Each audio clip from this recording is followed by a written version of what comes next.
Não importa onde você vive, certamente a sua vida já foi afetada de alguma maneira pela pandemia de coronavírus que vem causando pânico no mundo inteiro. A Covid-19, doença provocada pelo novo coronavírus, é nova no mundo da medicina e, por isso, muitos médicos e pesquisadores têm dificuldade em traçar estratégias de combate ao patógeno. Eu sou William Toffoli, narrador do Mistérios do Mundo, e hoje você vai saber como o novo coronavírus age no corpo humano. Se você gostar do vídeo, não se esqueça de deixar o like, se inscrever no canal Mistérios do Mundo e ativar as notificações. Vem aplicando severas restrições em seus territórios e incentivando as pessoas a permanecerem o máximo possível dentro de suas casas para evitar que o contágio seja ainda mais veloz e mortal. Como você provavelmente já sabe, o coronavírus é altamente contagioso e passa de uma pessoa para outra a partir das gotículas que são expelidas pelo nosso corpo, por exemplo, quando tossimos ou espirramos.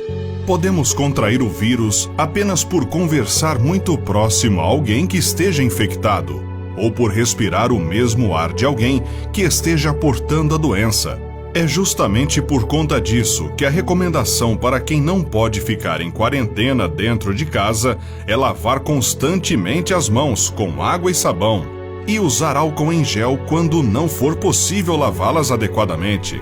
É prudente também não tocar os olhos, nariz e boca, principalmente na rua e dentro de ambientes com aglomeração de pessoas, para evitar que o vírus seja levado até as mucosas. Mas e se todas essas medidas não forem suficientes e você ainda assim acabar contraindo o coronavírus? O que vai acontecer com o seu corpo? Bem, é importante saber primeiramente que o SARS-CoV-2, o coronavírus que começou a se espalhar na China ainda no ano passado, ataca principalmente as vias respiratórias de suas vítimas. O vírus é incapaz de entrar em tudo o que vê pela frente. Ele requer uma entrada específica, mas esses parasitas invisíveis têm uma carta na manga: as proteínas Spike. Essas proteínas são protuberâncias pontiagudas ao redor do envelope viral, resultando em um formato de uma coroa, daí o nome coronavírus. Essas proteínas conseguem se conectar com certos receptores em nosso corpo. Por isso, quando os vírus estão do lado de dentro, eles procuram por essas fechaduras nas células.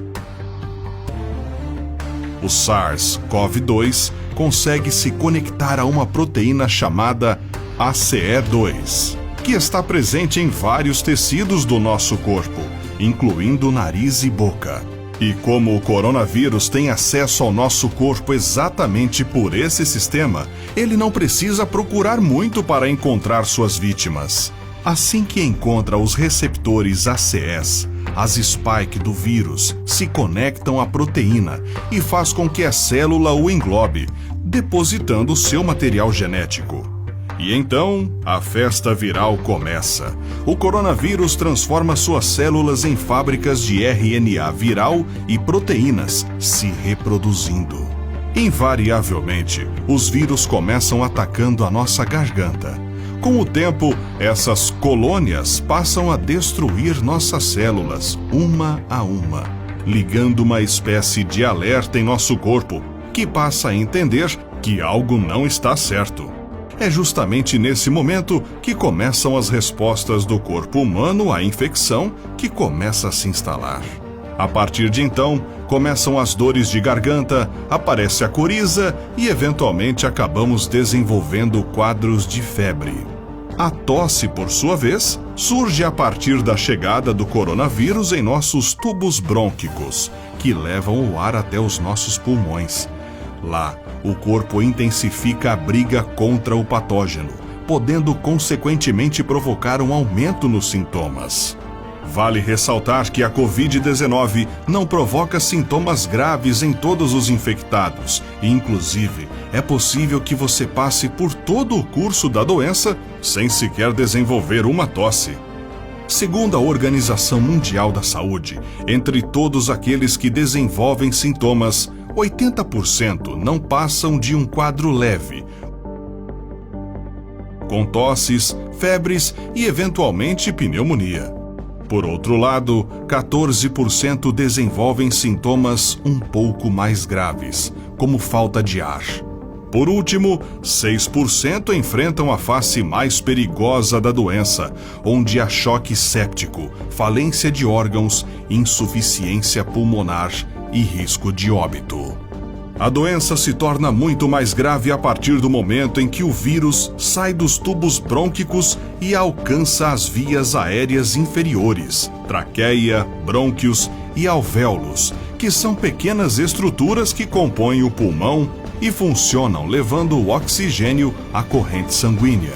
Em alguns casos, o vírus age fazendo com que se acumule líquido nos alvéolos, ao invés de ar, e causando insuficiência respiratória. Esses pacientes precisam ser internados e mantidos com um respirador. A situação pode variar de quadros mais leves, em que uma pequena parte do pulmão é afetada, até casos mais graves, quando uma grande parte dos 2 pulmões fica comprometida.